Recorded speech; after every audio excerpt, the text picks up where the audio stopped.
Hanya ada satu cerita yang menarik. Satu saat tetangga kanan kiri itu kok saya melihat pada berkumpul, kelihatan ngobrol serius itu. Dan kebetulan istri saya juga ada di situ. Dan setelah istri saya pulang ke rumah, akhirnya saya tanya, kok warga pada kumpul-kumpul kelihatan serius, ada masalah apa? Gitu.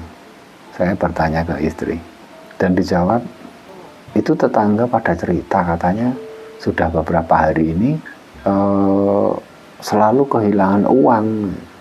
Bahkan hilangnya tuh uang merah, uang seratusan itu, uang 100.000 itu.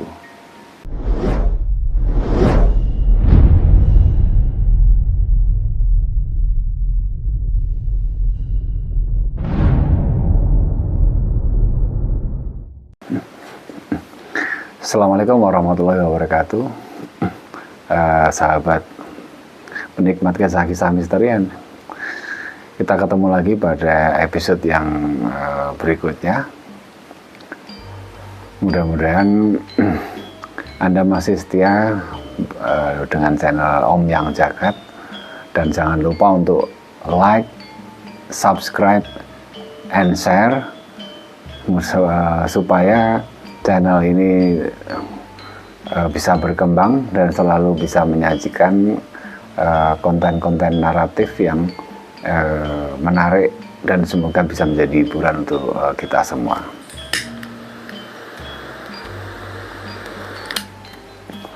Oh ya, tidak lupa saya mengucapkan selamat menjalankan ibadah puasa. Mudah-mudahan Ramadan kali ini membawa banyak berkah untuk kita semua.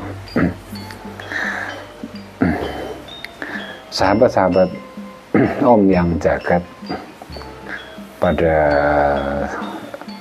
episode kali ini saya ingin menceritakan sebuah kisah yang terjadi pada tahun 2002, yaitu saat itu saya masih berada di Solo, tinggal di sebuah komplek perumahan di daerah Pajang ya. Kebetulan perumahan saya adalah sebuah lingkungan perumahan baru yang masih termasuk agak pelosok, agak di pinggir, karena di depan gerbang perumahan yang kami tempati itu masih berupa hamparan sawah yang cukup luas ya, sehingga suasananya masih amat sangat menyejukkan. Kisah ini dimulai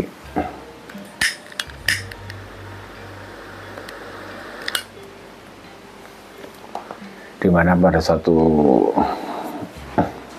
saat istri saya menceritakan bahwa di tetangga belakang itu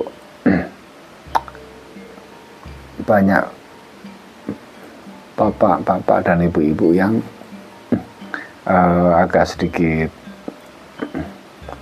sibuk membicarakan satu permasalahan, yaitu tetangga di belakang rumah yang kebetulan pasangan keluarga muda yang memiliki anak kecil pra sekolah, artinya dia belum bersekolah, TK aja belum, tapi sudah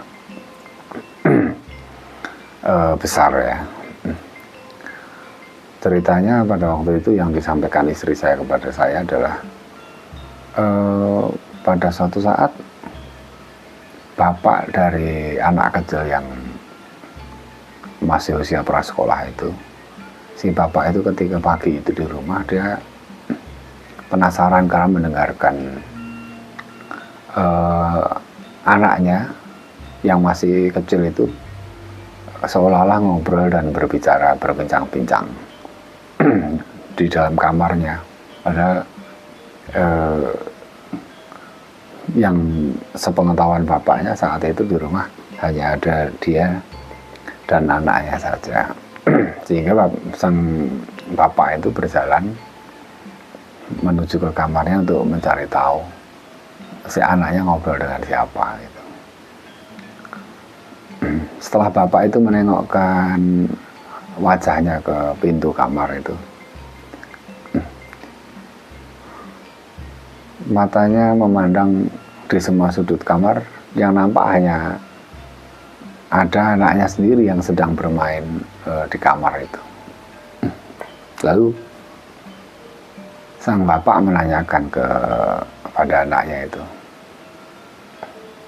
"Baru main apa, Nak? Ngobrol dengan siapa?" Gitu. Maksudnya iseng menanyakan ke anaknya itu. Tapi tak disangka anaknya menjawab, "Bapak itu kalau mau ke kamar mau bilang dulu, teman saya jadi takut terus lari pergi." Si anak menjawab seperti itu. Terus dengan ekspresi sedikit agak bingung, bapaknya menengok ke kanan ke kiri, nampak nggak ada orang lain selain anaknya.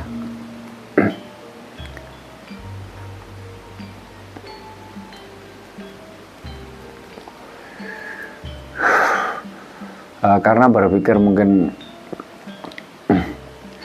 anaknya hanya sekedar bercanda, maka bapak itu pun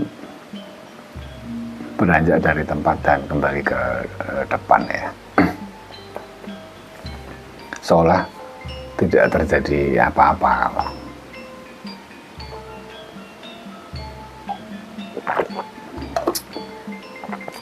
Namun diceritakan kembali oleh istri saya, ternyata peristiwa itu tidak hanya terjadi sekali itu saja. Lebih dari satu kali.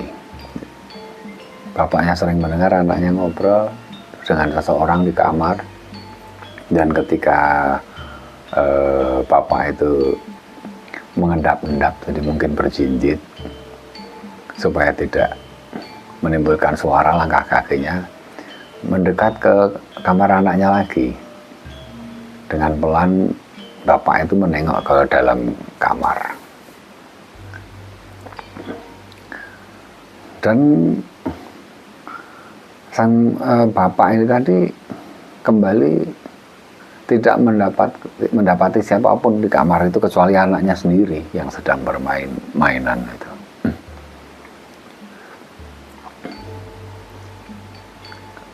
Karena anaknya tahu kehadiran bapaknya, anaknya menoleh sambil ngomong lagi,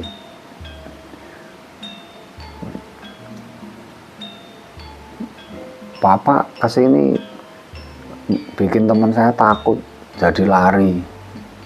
Gitu. Terus bapak tadi pura-pura mengikuti obrolan anaknya, menanyakan, "Lari kemana?"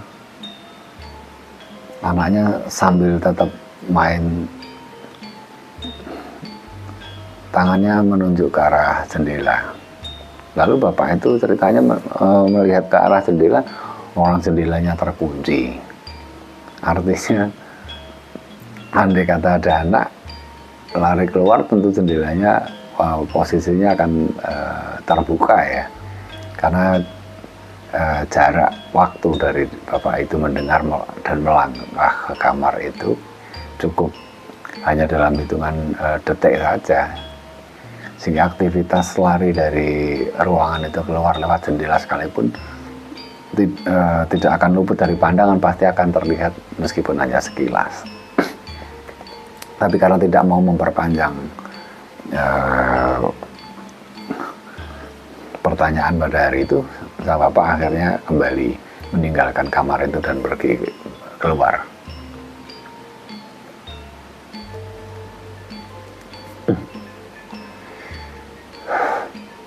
Suatu saat istri saya kembali bercerita kepada saya bahwa ternyata tetangga di lain tempat itu juga mengalami hal yang sama terhadap anaknya ya. Merasa mendengar anaknya bermain sambil ketawa-ketawa ngobrol dengan seseorang di kamar tidur itu. Tapi ketika orang tuanya menengok ke kamar, ternyata anaknya hanya sedang bermain sendiri, berguling-guling di tempat tidur itu. Jadi sudah ada dua peristiwa di dua rumah yang berbeda. Hal itulah yang menjadikan perbincangan di antara ibu-ibu dan bapak-bapak di lingkungan perumahan. Meskipun saya tidak tahu, karena tahu saya mendapatkan cerita itu dari istri saya, gitu. Meskipun saya sempat berpikir juga, ada apa ya itu ya? Kok sepertinya tidak wajar-wajar saja, begitu. Cuman karena kesibukan satu dan lain hal, akhirnya saya sempat tidak memikirkan cerita dari istri saya tadi.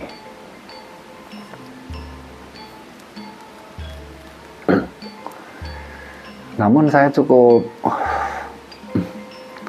terkejut ketika pas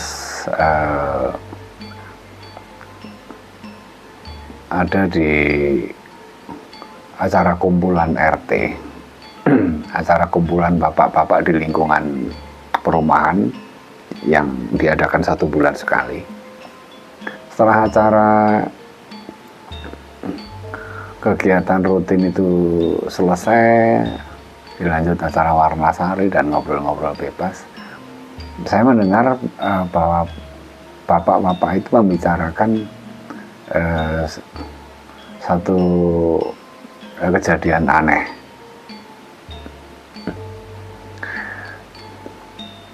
Bapak-bapak itu ada yang menceritakan peristiwa tadi malam yang saya tidak tahu. Jadi ceritanya semalam bapak-bapak yang kebetulan mendapat giliran ronda malam itu malam itu berpatroli dari rumah ke rumah sambil mengambil jimpitan,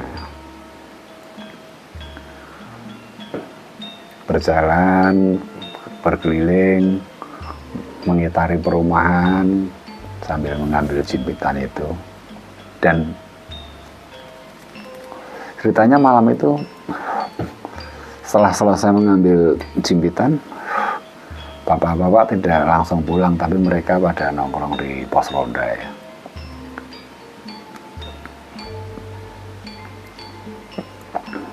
Entah pada main catur atau main apa.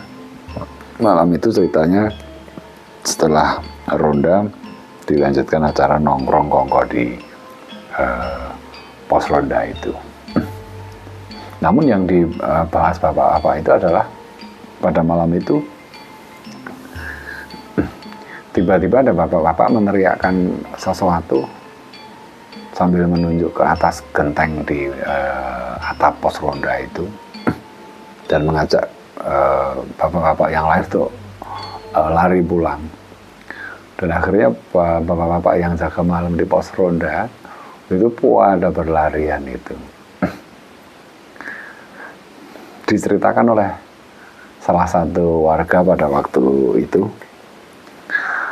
ada salah satu warga yang melihat ada anak-anak kecil ya, yang tentu saja tidak masuk akal pada bermain memanjat di atas genteng di atap pos ronda itu.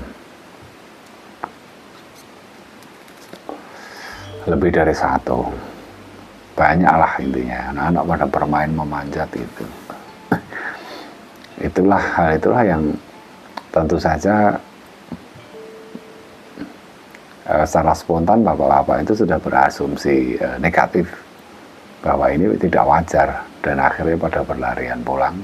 Dan hal itulah yang dibahas pada waktu ketemu di kumpulan RT itu.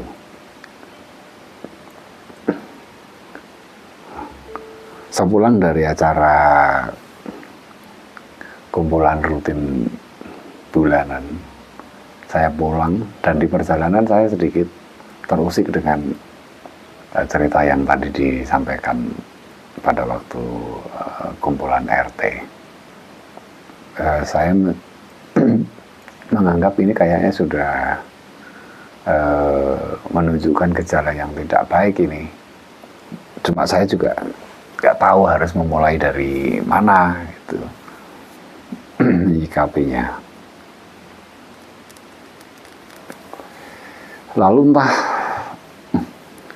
berapa hari sejak peristiwa tersebut, sejak ikut acara kumpulan RT itu, tiba-tiba istri saya mendekat ke saya sambil ngomong bahwa katanya tadi malam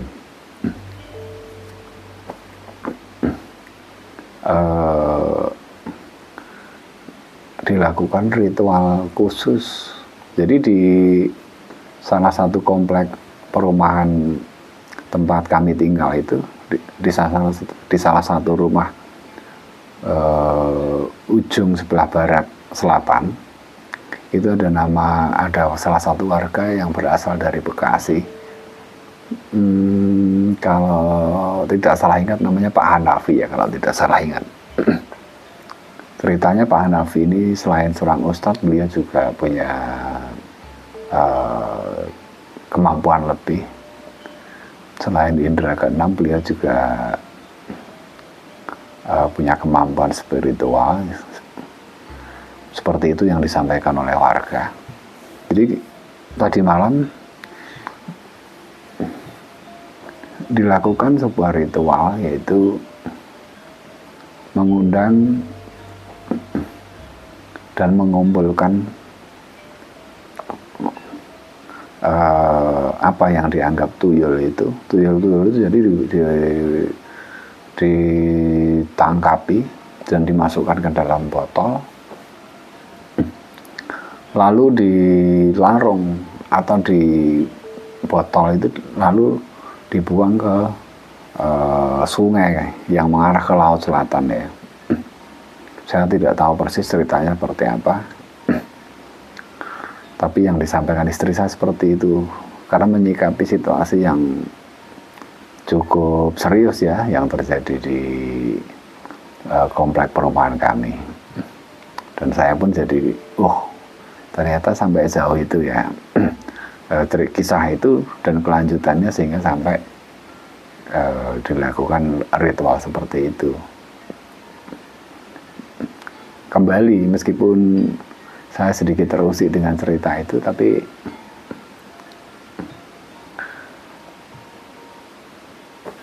setelah sehari dua hari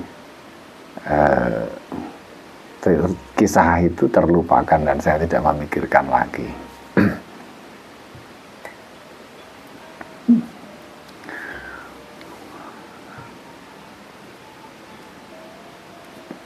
Hanya ada satu cerita yang menarik. Satu saat tetangga kanan kiri itu Pak, saya melihat pada berkumpul, kelihatan ngobrol serius itu, dan kebetulan istri saya juga ada di situ. Dan setelah istri saya pulang ke rumah, akhirnya saya tanya, kok warga pada kumpul-kumpul kelihatan serius, ada masalah apa gitu. Saya bertanya ke istri dan dijawab, itu tetangga pada cerita katanya sudah beberapa hari ini selalu kehilangan uang, bahkan hilangnya tuh uang merah, uang 100-an itu, uang 100.000 itu, yang biasanya tidak pernah, tapi akhir-akhir ini menjadi intens, menjadi sering banget. Dan itu tidak hanya dialami oleh 1-2 warga, banyak warga yang mengalami hal yang sama. Nah, setelah istri saya bercerita seperti itu, saya jadi berkepikiran, ini kayaknya serius ini. Jadi kalau tidak dibantu, tidak dicari tahu dan dicarikan solusi, bisa repot ini, karena sudah menimbulkan keresahan di lingkungan ya. Akhirnya malam itu saya melakukan observasi secara spiritual di lingkungan saya. Sengaja malam itu sekitar di atas jam 10-an gitu. Jadi lingkungan sudah agak sepi, mungkin tetangga pada di dalam rumah nonton TV atau mungkin sudah ada yang tidur ya. Saya nongkrong di depan sambil merokok, melihat ke langit, melihat situasi kanan kiri dalam rangka melakukan observasi. Saya jadi teringat bahwa seperti yang saya ceritakan tadi, bahwa di depan gapura perumahan, depan pintu masuk perumahan itu ada jalan, yang di seberangnya jalan itu adalah sawah yang masih terbuka luas itu ya.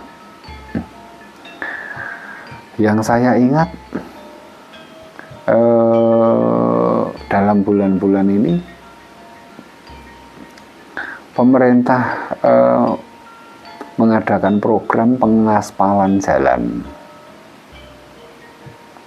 Jadi pemerintah mengadakan program pengaspalan jalan kampung. Jadi termasuk jalan yang di depan pintu masuk komplek perumahan saya itu juga diaspal. Dan sebagaimana yang kita tahu, biasanya kalau mengaspal jalan itu biasanya aspal atau tir ya kalau orang Jawa menyebutnya. Itu biasanya nanti drum-drumnya yang dari besi itu kan dibakar dulu. Di pinggir jalan dibakar, terus nanti setelah panas dan cair lelah itu, baru itu yang dipakai untuk melapisi jalan kan, mengaspal jalan.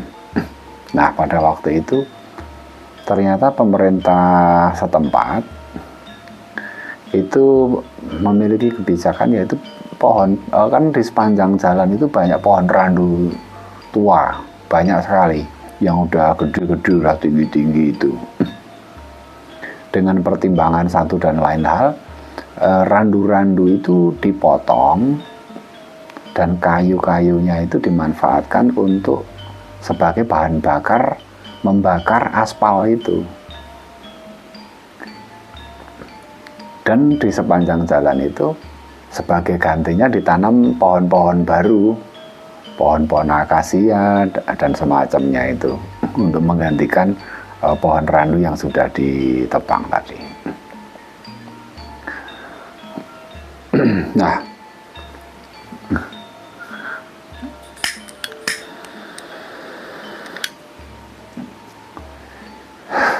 saya jadi menduga apakah tuyul-tuyul itu asalnya tinggal di pohon-pohon randu itu, sehingga ketika randu-randu itu ditebang, ya seperti orang kehilangan rumah, makanya mocar-macir kemana-mana, sehingga masuk ke kawasan perumahan dan berinteraksi dengan anak-anak para warga yang ada di komplek perumahan itu. Sehingga malam itu saya menyempatkan diri untuk jalan-jalan keluar, mengitari perumahan itu sendiri, sambil melihat-lihat suasana, melihat situasi. Dan ketika saya sudah sampai di pos ronda di komplek perumahan itu, kebetulan di depan pos ronda, di depan pos ronda itu ada satu rumah, rumahnya Pak Amir ya, rumahnya Pak Amir. Kebetulan Pak Amir itu menanam pohon anggur di depan rumahnya. Tapi pohon anggurnya itu karena mungkin tidak dikasih tiang-tiang panjang untuk rambatan itu, dia naik ke atas merambat sampai ke genting, ke atap genting itu, pohon anggurnya itu. Dan ketika sampai di depan pos ronda itu, ketika saya melihat rimbunnya pohon anggur yang sampai ke atap rumahnya Pak Amir itu, saya terkejut. Ternyata di atas pohon anggur itu banyak anak-anak kecil, mungkin ya tepatnya tuyul lah, banyak sekali di situ. Mungkin ada 6-7 lah, 6-7 mungkin, yang pada sedang bermain memanjat pohon anggur sampai di atap genting rumah itu. Sehingga saya meyakini, oh ternyata betul, ternyata tuyul-tuyul ini yang awal-awalnya berinteraksi dengan anak-anak anggota dari warga perumahan tempat saya tinggal, terus mungkin karena kehilangan rumah, dia masuk ke lingkungan perumahan kan. Tapi sebelumnya tidak pernah ada peristiwa hilang uang dan segala macam. Artinya saya tidak pernah mendengar di lingkungan ada peristiwa seperti itu. Nah, mungkin setelah ada upaya dilakukan ritual spiritual yang katanya tuyul-tuyul itu dikumpulkan, dimasukkan ke dalam botol lalu dibuang ke sungai yang mengarah ke Laut Selatan itu, mungkin jadi terusik ya. Yang tadinya biasanya tidak ngambil uang dan segala macamnya, akhirnya membabi buta, ngamuk dia. Sehingga itulah yang dikeluhkan oleh warga. Saben hari hampir saja tiap rumah itu kehilangan 1 lembar uang merah, uang ratusan, 100 ribu itu. Artinya dari observasi itu saya meyakini bahwa memang ini situasi yang tidak wajar dan harus dicarikan solusi. Artinya bagaimanapun juga kan sudah masuk di wilayah lingkungan tempat kami tinggal ya. Akhirnya saya pulang ke rumah. Saya teringat saya masih punya kunci lemari kuno. Kunci lemari kuno itu kunci yang batangnya kunci itu di ujungnya itu ada lubangnya, sehingga batangnya kunci itu dalamnya lubang ya, tidak buntet itu lubang. Saya pulang mengambil kunci itu dan saya kembali keluar ke pos ronda. Dan ketika di pos ronda saya melihat ke atas rumahnya Pak Amir itu, saya masih melihat ada tuyul-tuyulnya masih pada bermain di situ. Akhirnya setelah saya melakukan zikir sebentar, saya menyapa, saya perintahkan kepada tuyul-tuyul itu untuk saya tawarkan menempati rumah baru, yaitu kunci lemari kuno yang batang utama kuncinya lubang itu kan. Saya kasih rumah baru, saya suruh tinggal di situ dan saya bawa pulang ke rumah, hanya dengan satu catatan. Setelah tuyul-tuyul itu saya beri rumah dan saya bawa pulang ke rumah, saya sampaikan tidak boleh keluar rumah, harus tetap di rumah dan tidak boleh mengganggu warga, yaitu ngambili uang. Singkat cerita, ada kesepakatan. Tuyul-tuyul itu akhirnya setuju untuk tinggal di kunci lemari kuno itu, dan akhirnya saya bawa pulang. Saya masuk ke ruang khusus saya di lantai atas. tempat biasanya saya sholat dan zikir di lantai 2. Akhirnya kunci itu saya ikatkan kebetulan di tembok, di dinding dalam kamar atas saya itu ada paku itu, sehingga kuncinya tadi yang ada talinya saya ikatkan di paku itu, saya gantungkan di situ.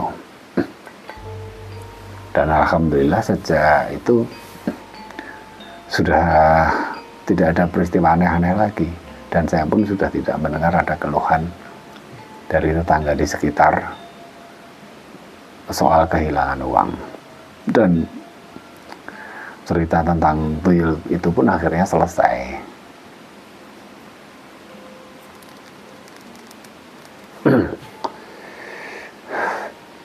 Hingga pada suatu saat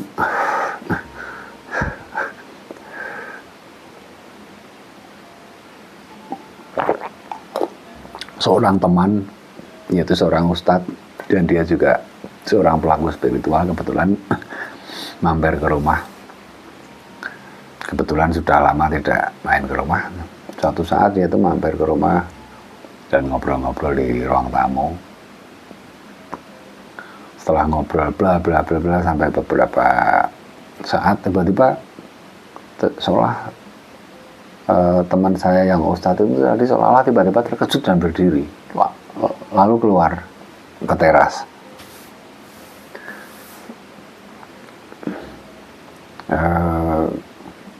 Saya pikir keluar mau telepon atau mau apa, tapi enggak. Tapi di luar dia ternyata tetap berdiri menghadap ke dalam rumah dan melihat ke dalam rumah itu.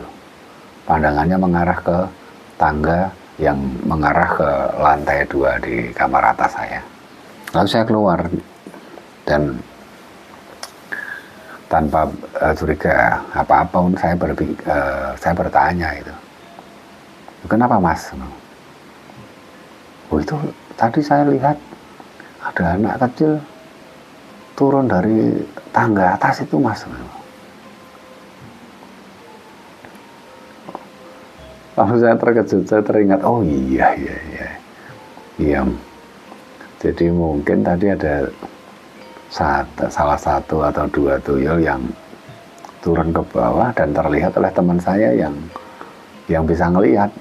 Mungkin dia bisa ngerti sehingga dia terkejut, berdiri dan lari keluar.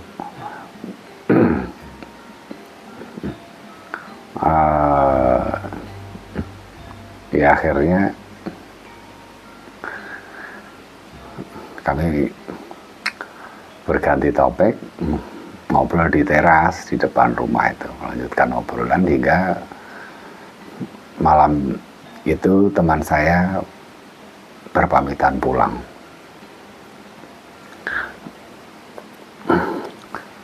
Setelah teman saya pulang itu saya jadi berpikir, oh iya ya, meskipun tidak mengganggu tetangga, bahkan tidak mengganggu tempat saya, tidak mengambil uang lagi, tapi kan tetap saja ada potensi tuyul-tuyul itu keluar, turun.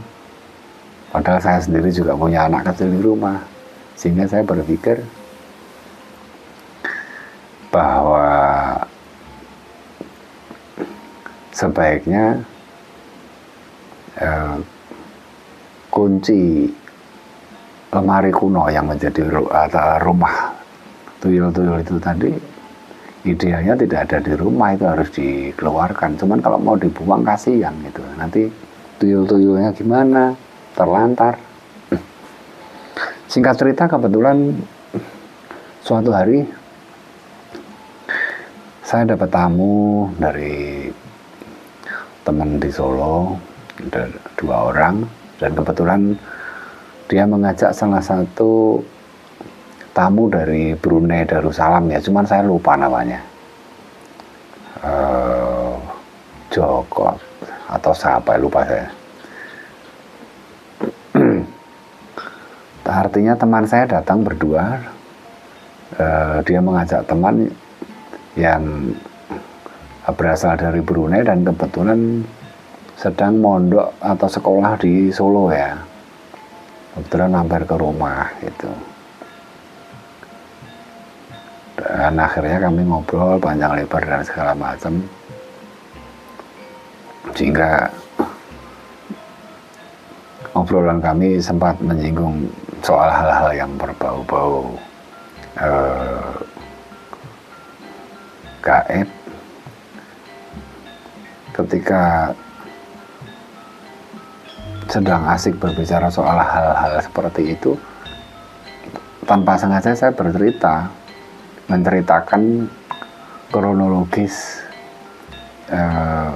keberadaan tuyul di perumahan, yang akhirnya sekarang saya kasih rumah berupa bandul kunci dan saya taruh di kamar atas itu.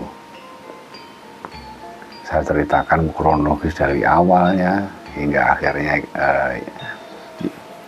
ikut dengan saya.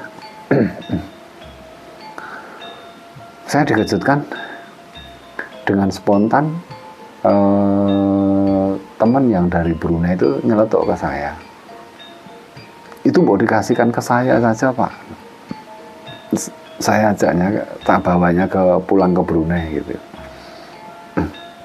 Saya ketawa gitu.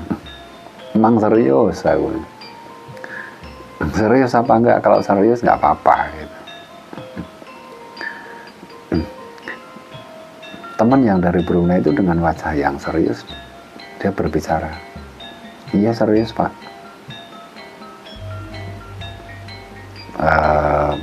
Itu tak bawanya aja pulang ke Brunei. Akhirnya teman yang dari Brunei itu bercerita bahwa ternyata dia datang ke Solo itu dalam rangka belajar ilmu hikmah kepada salah seorang guru di kota Solo ya. Sehingga maksudnya, jika tuyul-tuyul itu jadi dia bawa pulang ke Brunei, bisa dipakai untuk latihan atau segala macam lah. Saya dan nggak tahu persis tujuan dan maksudnya meminta itu. Karena sebelumnya saya sudah berpikir bahwa saya harus istilahnya apa ya, memindahkan rumah tuyul itu supaya bisa keluar dari rumah saya, supaya rumah itu clear dari potensi gangguan-gangguan yang tidak diinginkan, meskipun selama ini tidak pernah ada gangguan apapun. Akhirnya saya iyakan, nggak apa-apa kalau memang itu mau diminta, cuma dengan satu syarat, harus ditemui sendiri. Seorang Brunei itu bertanya, caranya gimana Pak untuk bisa menemui itu? Akhirnya saya ceritakan, ada rotet, ada tata cara yang harus dilakukan. Akhirnya saya dampingi, saya arahkan. Setelah mengambil air wudhu, saya ajak ke lantai atas, saya sampaikan tata caranya untuk melakukan zikir ini. Setelah paham dan siap untuk melakukan ritual itu, akhirnya saya tinggal turun ke bawah dan saya kembali ngobrol dengan teman saya. Tanpa sadar sudah lebih hampir 1 jam ya. Tiba-tiba teman yang dari Brunei itu turun dari lantai atas, dan akhirnya kembali bergabung bersama kami di ruang tamu itu. Dan akhirnya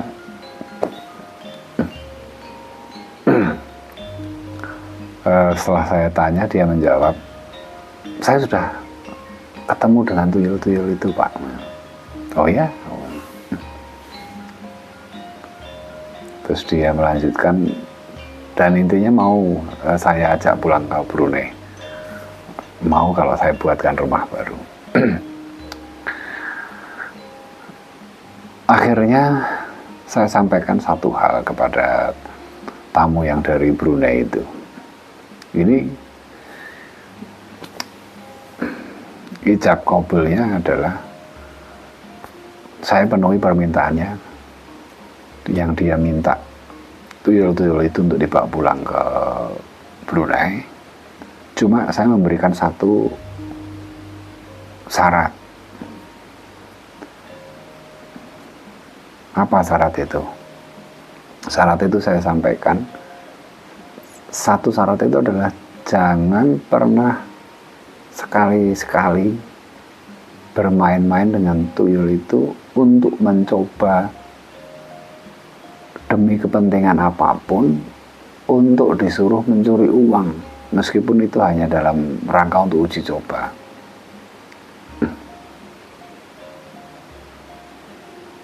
Setelah satu syarat itu saya sampaikan, akhirnya teman dari Brunei itu menyanggupi, ya dia butuhnya hanya untuk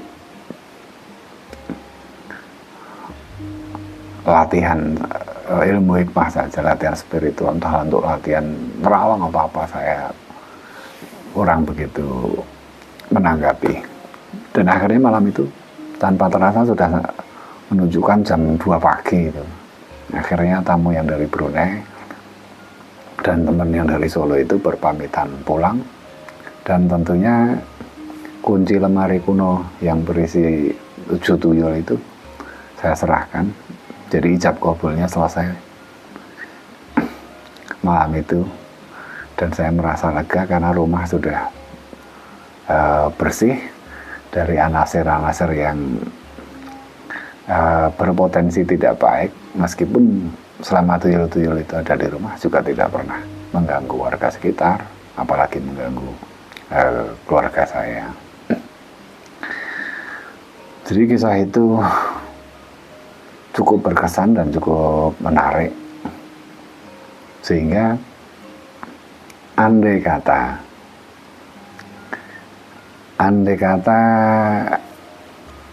tamu saya yang orang Brunei itu, andai kata suatu saat nanti dia menonton konten ini, suatu saat dia menonton konten saya ini,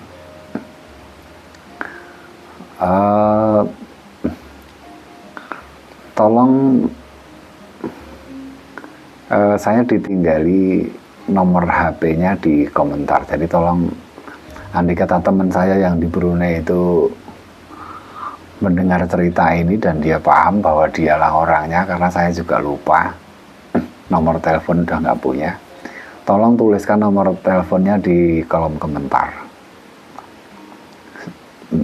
Saya supaya kita bisa silaturahim terjaga, dan kisah ini bisa menjadi monumen, jadi kenang-kenangan peristiwa yang unik dan tak terlupakan di tahun 2002 ini. Dan bagi para pendengar, penikmat kisah-kisah misteri yang mengikuti cerita saya pada malam hari ini, terima kasih atas apresiasi. Dan kami dari tim Om Yang Jagat menyampaikan, tolong jangan lupa untuk like, subscribe, dan share channel kami ini, supaya channel ini bisa maju dan berkembang, sehingga bisa menyajikan kisah-kisah pribadi, kisah-kisah misteri lainnya di season berikutnya, sehingga hal ini bisa menjadi tambahan wawasan untuk kita semua. Seperti pada konten selanjutnya, saya selalu berpesan, ambil hikmah positifnya dari konten-konten kami, dan tinggalkan hal-hal yang negatif yang ada di konten-konten kami, karena ini hanya merupakan sebuah cerita, kisah pengalaman pribadi, dan tidak bermaksud menyuruh atau menggurui. Demikian kisah Om Yang Jagat pada malam hari ini. Terima kasih atas waktu dan perhatiannya. Kita ketemu lagi pada sesi berikutnya. Mudah-mudahan kita ketemu lagi dengan cerita-cerita yang lebih menarik dan lebih menyenangkan, menjadi hiburan, menambah wawasan untuk kita semua. Akhirnya terima kasih atas perhatiannya. Kita ketemu lagi pada sesi berikutnya. Wassalamualaikum warahmatullahi wabarakatuh.